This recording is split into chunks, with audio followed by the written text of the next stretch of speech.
بسم اللہ الرحمن الرحیم۔ بہت توجہ رہے، خاص طور سے جوانان عزیز، چونکہ آج کل عرفان کا ذوق بھی بہت ہے۔ ہر شخص پوچھتا ہے یہ عرفان کیا ہے، عرفان عملی کیا ہے، عرفان نظری کیا ہے، سیر و سلوک کیسے طے کیا جائے، خدا کی راہ پر کیسے گامزن ہوں، نقطہ اول کیا ہے، آغاز کہاں سے کریں، کن راہوں سے گزریں، اسٹیپس کیا ہوں گے ایک کے بعد ایک۔ تو بس یہ یاد رہے کہ یہ جو تزکیے کا نصاب ہے یہ ہر فرد کے لیے الگ الگ ہے، چونکہ ہر شخص کا ذوق الگ ہے۔ خود دربار پیغمبر میں حضور نے جو نسخے بتائے ہیں وہ بھی مختلف نسخے ہیں۔ کسی سے کہا سونے سے پہلے تمام سورہ مسبحات پڑھ لیا کرو۔ سورہ مسبحات کیا ہیں؟ یہ سورہ مسبحات وہ ہیں کہ وہ تمام سورے جو سبحہ یا یسبحو سے شروع ہوتے ہیں، ان کی تلاوت کی ایک خاص تاثیر ہے۔ جو سورے سبحہ سے یا یسبحو سے شروع ہوتے ہیں، جیسے سورہ حدید ہے، سبح للہ ما فی السماوات والارض، یہ ہے۔ سورہ جمعہ ہے، یسبح للہ ما فی السماوات والارض۔ تو جتنے سورے سبحہ یا یسبحو سے شروع ہوتے ہیں وہ سورہ مسبحات کہلاتے ہیں، اور یہ سونے سے پہلے روزانہ پڑھنا ایک دستور العمل ہے۔ تو اس میں تقریباً 1.5 گھنٹہ، سوا گھنٹہ، 2 گھنٹہ لگ سکتا ہے، لیکن یہ دستور العمل ہر ایک کے لیے نہیں ہو سکتا۔ کچھ حضرات وہ ہیں کہ جن کے لیے سورہ حوامیم پڑھنا تجویز کیا جاتا ہے، یعنی وہ تمام سورے جو حامیم سے شروع ہوتے ہیں۔ واضح ہے؟ کچھ حضرات وہ ہیں جن سے ہم لوگ صرف اتنا کہہ دیتے ہیں کہ معصوم نے یہ بتایا ہے کہ 4 قل اور آیت الکرسی پڑھیے اور سو جائیے۔ تو اب وہ تینوں الگ الگ ہیں نسخے، واضح ہے؟ اب اس سے اندازہ ہوتا ہے کہ کس کو کون سا نسخہ ملا، کس نے کس نسخے پہ عمل کر کے کامیابی حاصل کی، اس سے اس کے نفس کی بلندی کا بھی اندازہ ہوتا ہے۔ یہیں سے ایک اشارہ ملتا ہے کہ آخر ایمان کے درجوں میں 10ویں درجے اور سب سے بلند درجے پر سلمان فارسی کیوں نظر آتے ہیں۔ مشہور حدیث ہے کہ ایک مرتبہ پیغمبر اکرم صلی اللہ علیہ وآلہ وسلم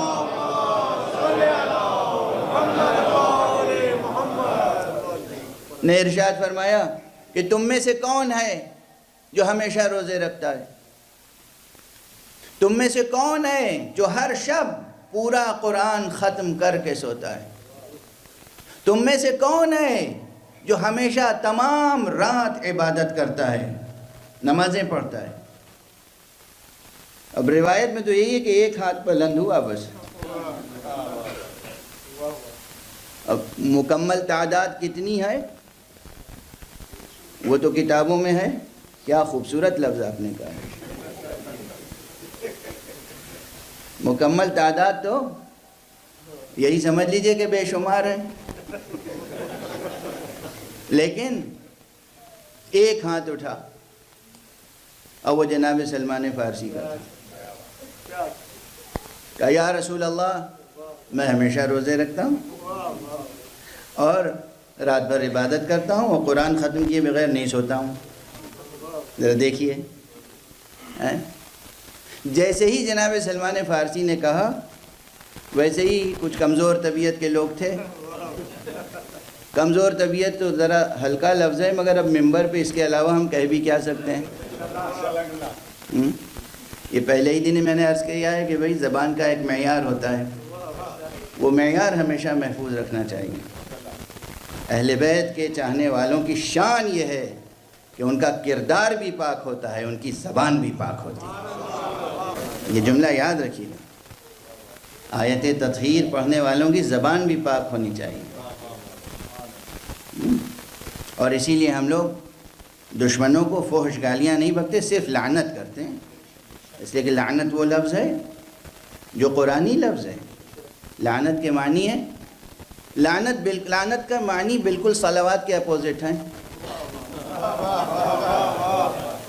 صلوات یعنی پروردگار رحمت نازل فرما، اور لعنت کے معنی ہے پروردگار اپنی رحمت کے دائرے سے انہیں دور کر دے۔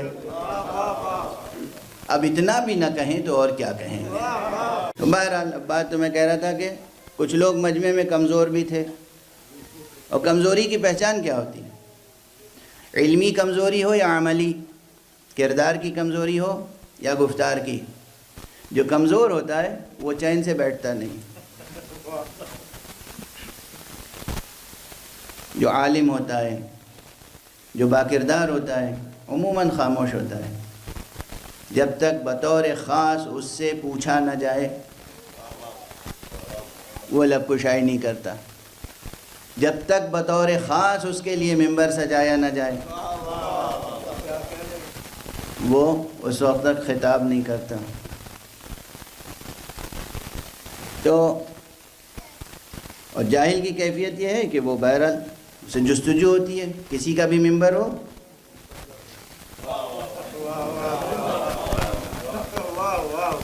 وہ غصب کر لیتا ہے، اور صاحب ممبر کا کبھی بچہ بھی آ کے کہہ دیتا ہے کہ میرے دادا کے ممبر سے، میرے نانا کے ممبر سے اترو، تو سچ کے لہجے میں وہ جلال ہوتا ہے کہ کچھ جواب بن نہیں پڑتا۔ یہی کہتے ہیں کہ ہاں بالکل سچ کہا آپ نے، یہ ہے تو آپ کے نانا کا ممبر، ہے تو آپ کے نانا کا ممبر، یہ سب تاریخ ہے نا۔ بہرحال تو وہ کمزور جو افراد تھے، جیسے ہی جناب سلمان فارسی نے کہا، سلسلہ یاد ہے نا ذہن، جیسے ہی جناب سلمان فارسی نے کہا کہ یا رسول اللہ میں ہمیشہ روزہ رکھتا ہوں، تمام شب عبادت کرتا ہوں، اور کبھی سوتا نہیں جب تک کہ قرآن مجید ختم نہ کر لوں۔ بچوں جوانوں، تمہیں دنیا کمانی ہے، دنیا کو مسخر کرنا ہے، دنیا کو اپنی مٹھی میں نہیں چٹکیوں میں رکھنا ہے۔ حوصلہ لے کے جانا، آج حوصلہ، قوت، طاقت، شجاعت، ویژن، دنیا میں کسی سے پیچھے نہ رہو، کسی میدان میں بھی۔ جب کسی میدان میں کہہ رہا ہوں تب کانٹیکسٹ جو ہے وہ بتا دیتا ہے کہ اچھے میدان مراد ہیں، ظلم کے میدان میں آگے نہ بڑھنا، لیکن کسی بھی میدان، خاص طور سے علم کی دنیا، خاص طور سے علم کی دنیا، علم کی طرف سے غفلت نہ ہو۔ ابھی ایک دو جملے ذہن میں آ رہے ہیں، عرض کروں گا۔ تو یہ نسخے اس لیے یاد رکھنے ہیں کہ جب آپ دنیا میں مشغول رہیں گے بظاہر، حالانکہ میں کہہ چکا کہ جب آپ دنیا میں کمائیں گے بھی نا تو اس کا ثواب ملے گا۔ آپ حلال روزی کمانے کے لیے گھر سے نکلیں گے، اس کا ثواب ملے گا۔ اگر بیوی بچوں کے پیٹ کو پالنے کے لیے، ان کی ضرورتوں کو پورا کرنے کے لیے، اس نیت سے کہ ہم کسی کے سامنے ذلیل نہ ہوں، رسوا نہ ہوں، کسی کے سامنے دست سوال دراز نہ کریں، ہم گدا گری نہ کریں، اللہ نے ہمیں مومن اور مسلمان بنا کے بھیجا ہے، تو اللہ نے ہر چیز کا ہمیں اختیار دیا ہے، مگر کسی غیر خدا کے سامنے ذلیل ہونے کا اختیار نہیں دیا۔ کسی غیر خدا کے سامنے ذلیل ہونے کا اختیار نہیں دیا ہے، یہ حدیث قدسی کا مضمون ہے۔ اگر اس نیت سے کہ ہم غیر خدا کے آگے سوال دراز کر کے اپنے خدا کو رسوا کریں گے، توجہ ہے؟ میں کسی کو ملازم رکھوں اور وہ میرا ملازم آپ کے ہاں جا کے بھیک مانگ رہا ہو، ذلت کس کی ہے؟ کس کی ذلت ہے؟ غور فرما رہے ہیں آپ؟ تو خدا کی مخلوق، خدا کا بندہ، بطور خاص خدا کا کلمہ پڑھنے والا اگر کہیں جا کے دست سوال گدا گری کے لیے دراز کرتا ہے تو یہ اپنے خدا کو رسوا کر رہا ہے۔ اس لیے اگر آپ کو بحیثیت انسان، بحیثیت مسلم، بحیثیت مومن اپنی ڈگنیٹی کو برقرار رکھنا ہے، کمانا ہے، تو یہ کمانے کے لیے گھر سے جب آپ نکلیں گے تو خدا کی قسم فرشتے آپ کے قدموں کے نیچے پر بچھائیں گے۔ آپ کیا سمجھتے ہیں؟ کیا سمجھتے ہیں آپ؟ یہ نہ سوچ کے گھر سے نکلا کیجئے کہ ہم گھر، اللہ چھوٹ گیا گھر میں، اللہ چھوٹ گیا مسجد میں، مولا چھوٹ گئے امام باڑے میں۔ مولا نہ امام باڑے میں چھوٹتے ہیں، نہ اللہ مسجد میں چھوٹتا ہے، اللہ ہر جگہ آپ کے ساتھ ساتھ ہے، بس اللہ وہاں چھوٹ جاتا ہے جہاں نیت میں کھوٹ آ جاتی ہے۔ زندگی کے کسی محاذ پر، کسی گام پر، ایک آن اور ایک نفس کے لیے خدا آپ سے جدا نہیں ہوتا۔ آپ کام کر رہے ہیں تب بھی خدا آپ کے ساتھ ہے، آپ محضر الہی میں ہیں، محضر خدا میں ہیں، تو آپ عبادت کر رہے ہیں۔ اب یہ عبادت کی قسمیں ہیں، آپ چاہتے ہیں ہر قسم کی عبادت ہو، تو تلاوت بھی ایک قسم ہے، نماز بھی ایک قسم ہے، روزہ بھی ایک قسم ہے، کمانا بھی ایک قسم ہے۔ بھولے گا تو نہیں ہے سبق؟ حلال روزی کمانا بھی ایک قسم ہے، طالب علم کا کتاب پڑھنا بھی عبادت کی ایک قسم ہے۔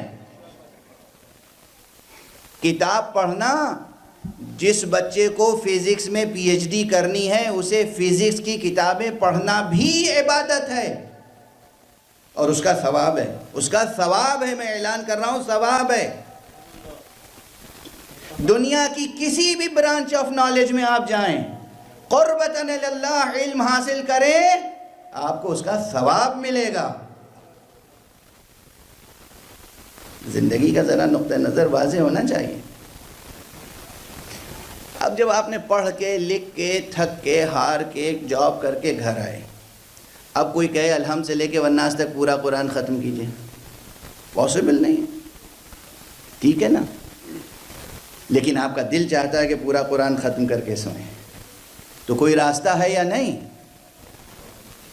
اسی کو تو قدرت خدا کہتے ہیں کہ ناممکن کو ممکن بنا دے۔ اسی کو تو قدرت خدا کہتے ہیں نا کہ ناممکن کو ممکن بنا دے۔ تو اب دیکھیے یہ چھوٹے چھوٹے جملے بہت سی جگہوں پہ کام آئیں گے۔ اب کوئی صاحب اعتراض کرنا چاہیں گے کہ صاحب آپ نے علم کلام نہیں پڑھا، حکمت نہیں پڑھی، فلسفہ نہیں پڑھا، ناممکن تو ممکن ہو ہی نہیں سکتا ہے۔ اب ان کو کہیں اور جواب دے دوں گا، سخن شناس نئی دل برا خطا انجاست۔ بہرحال تو جناب سلمان فارسی کی اس روایت میں ان سب کا جواب مل جائے گا۔ جب لوگوں نے اعتراض کیا، اعتراض بھی کیا کیا، یا رسول اللہ یہ سلمان فارسی عجیب باتیں کر رہے ہیں، ہم نے اکثر دن میں انہیں کھاتے دیکھا ہے، اکثر راتوں کو سوتے دیکھا ہے، قرآن بھی بہت کم پڑھتے ہوئے دیکھا ہے، اور یہ اتنا بڑا دعویٰ کر رہے ہیں آپ کے سامنے۔ تو کہا جاتا ہے، بعض حضرات نے لکھا ہے کہ حضور نے فرمایا تم میں سے کون ہے لقمان جیسی عقل رکھنے والا جو سلمان کو سمجھ سکے، اور فرمایا سلمان ذرا تم ہی اپنی بات سمجھاؤ۔ جناب سلمان فارسی کہتے ہیں یا رسول اللہ آپ کی ہر بات پر مجھے یقین ہے، ایمان ہے۔ آپ نے فرمایا تھا جو شخص ہر مہینے میں 3 روزے رکھ لے، شروع میں، وسط میں، آخر میں، اللہ سبحانہ و تعالیٰ اسے پورے مہینے میں روزہ رکھنے کا ثواب دیتا ہے۔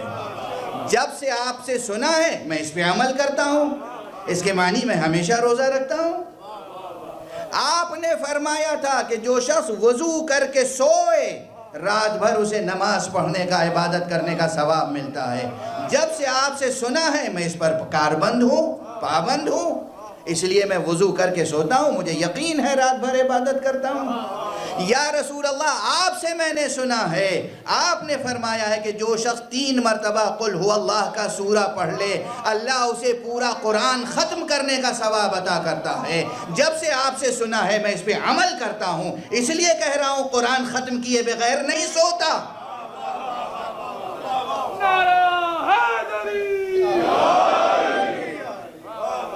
توجہ ہے، یہ بھی ایک نسخہ ہے سیر و سلوک کا، مگر یہ کس کے لیے ہے؟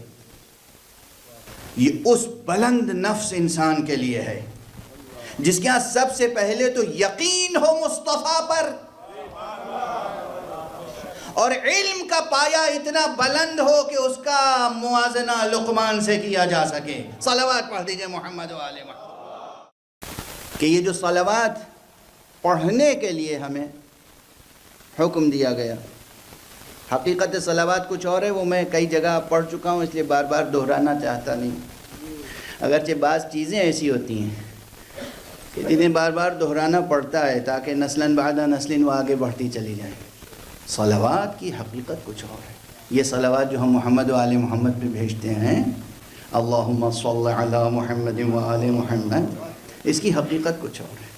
اس کی حقیقت یہ نہیں ہے کہ ہم اللہ سے سفارش کرتے ہیں، دعا کرتے ہیں کہ یا اللہ ان پر رحمت نازل فرما۔ یہ تو خود کائنات رحمت پروردگار ہے، یہ تو خود کائنات رحمت پروردگار ہے، یہ خود رحمت للعالمین ہے۔ اللہ نے فرمایا ہے وما ارسلناک الا رحمتا للعالمین۔ یہ جو صلوات پڑھنے کا حکم ہے، حکم قرآنی ہے۔ اور یہ جملہ تو میں کئی بار عرض کر چکا ہوں، لیکن پھر بھی دل چاہتا ہے کہ عرض کر دوں۔ کوئی نہ کوئی یہاں ایسا ضرور ہوگا جس نے شاید یہ جملہ نہ سنا ہو، تو وہ اس تک بھی پہنچ جائے کہ آپ دیکھیے قرآن مجید میں کتنے احکام ہیں، کتنے احکام ہیں۔ بسم اللہ سے لے کر والناس تک، عبادات سے متعلق اور معاملات سے متعلق، شریعت سے متعلق، اخلاق سے متعلق کتنے احکام ہیں، ہزاروں احکام تو ہیں۔ کوئی حکم ایسا نہیں ہے جو اللہ نے اس شان سے نازل کیا ہو۔ ہر حکم کے لیے کہا اقیموا الصلاۃ، نماز پڑھو، بندو نماز پڑھو۔ کتب علیکم الصیام، سنو ایمان لانے والو تمہارے اوپر روزہ رکھنا واجب قرار دے دیا گیا ہے۔ دیکھو اگر تم ایمان لائے ہو تو حج کرنا نہ بھولنا تمہارے اوپر واجب ہے۔ ہر حکم دیا کہ تم کرو۔ وہ مالک ہے، وہ آقا ہے، وہ معبود ہے، وہ خالق ہے، وہ غنی علی الاطلاق ہے، وہ حاکم اور مالک ہے۔ اسے حق ہے نا کہ حکم دے اپنے بندوں کو، تو وہ حکم دے رہا ہے تم نماز پڑھو، تم روزہ رکھو، تم زکوٰۃ دو، تم جہاد کرو، تم حج کرو، سچ بولو، جھوٹ نہ بولو، پاکی اختیار کرو۔ حکم دیتا چلا جا رہا ہے۔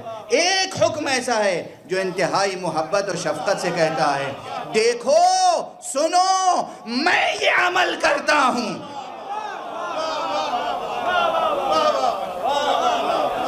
ان اللہ وملائکتہ یصلون علی النبی، بتحقیق خدا اللہ اور اس کے مقرب فرشتے اس رسول کی ثنا کرتے ہیں۔ ایمان لانے والو تم بھی ثنا کرو، تم بھی سلام بھیجو، صلوات پڑھ دیں محمد و آلہ۔